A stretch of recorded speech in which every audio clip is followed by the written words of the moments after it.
All right, following are some exercises you can do each and every day or a few times per week to help out with your shin, your calf, and your foot.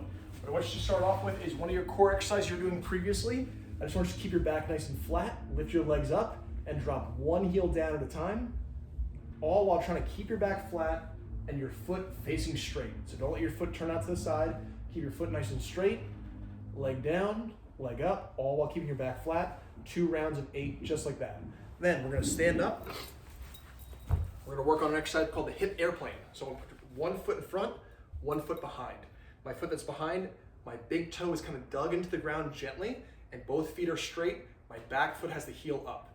I'm gonna push my hips back just a little bit, and then from there, I'm gonna turn my body as far as I can to the left, and then turn my body as far as I can to the right. Really turning my chest as far as I can, all while keeping my front foot straight and flat.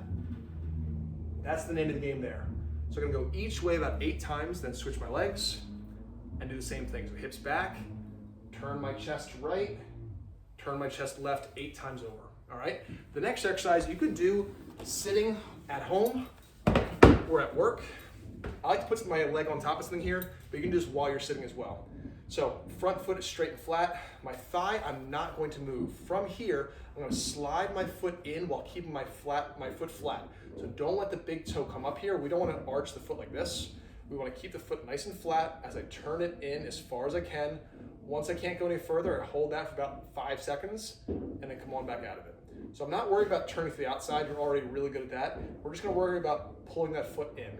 You don't have to do this on your left leg. You can just do this on your right leg. So right foot in front, slide in, 3 to 5 second holds. Try to do about 10 times, okay?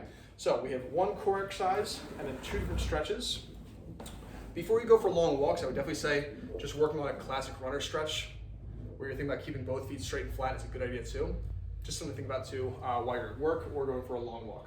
Okay, now we're gonna go on to our strengthening exercises. The first strengthening exercise is gonna be a staggered stance hip hinging pattern. So my front foot is straight and flat. My back foot, I have the heel spiked, my foot straight.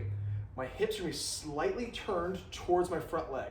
So if I have my left leg in front, I want my zipper kind of turned just a little bit towards that front leg, and then I'm gonna hinge by pushing my butt straight back. So my knees aren't really bending here much. I'm just driving my hip back and forth, which is gonna be a little bit more challenging with your right leg in front.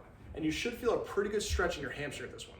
So you were doing this previously. We just wanna really make sure that we're just driving with one hip at a time here. So instead of doing our symmetrical stance hinge, we're gonna do a staggered stance. My front foot is straight and flat. Back foot, I have the big toe kind of dug into the ground with the heel up. I'm gonna try to keep this thigh straight as I push my hip back and forth. So on days that you're working on this extra hard, I would say like 2 rounds of 8 reps with some weights that are somewhat challenging, where it feels like 8 reps is kind of hard, would be a great way to go. But you can also just do this exercise as a kind of a exercise stretch every day with no weights, just as a daily habit to work on that hip mobility, all right? Next exercise is going to be a isometric lunge. So what I want you to do here is staggered stance again, hips slightly turned towards the front leg.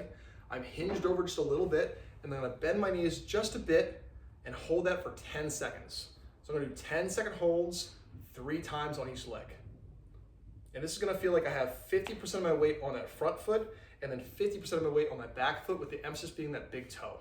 Not spinning out to the side, just keeping that big toe into the ground. So 10-second holds, 3 times each side, hips slightly turned towards that front leg. So not spun away, but hips slightly turned towards the front leg, all right? And the very last exercise, I'm gonna take my ball. You can take a rolled up towel, or you can put like a tennis ball between your heels. Put that right between your heels, stand here so you can hold on to, and then go up onto your big toe, and then down slow. Make sure that your feet are straight forward, kind of at a 12 o'clock, and that right foot is not turned down at that 1 or 2 or 3 o'clock. So raising up onto that big toe, and then down slowly for 2 rounds of 8 repetitions, all right? If the ball stays between your heels, that's great. If the ball comes out, it's because your feet turned out too much, all right? So give that one a try as well. And just try to keep your feet nice and straight while you walk, all right? Give these a try, and I'll see you in 2 weeks.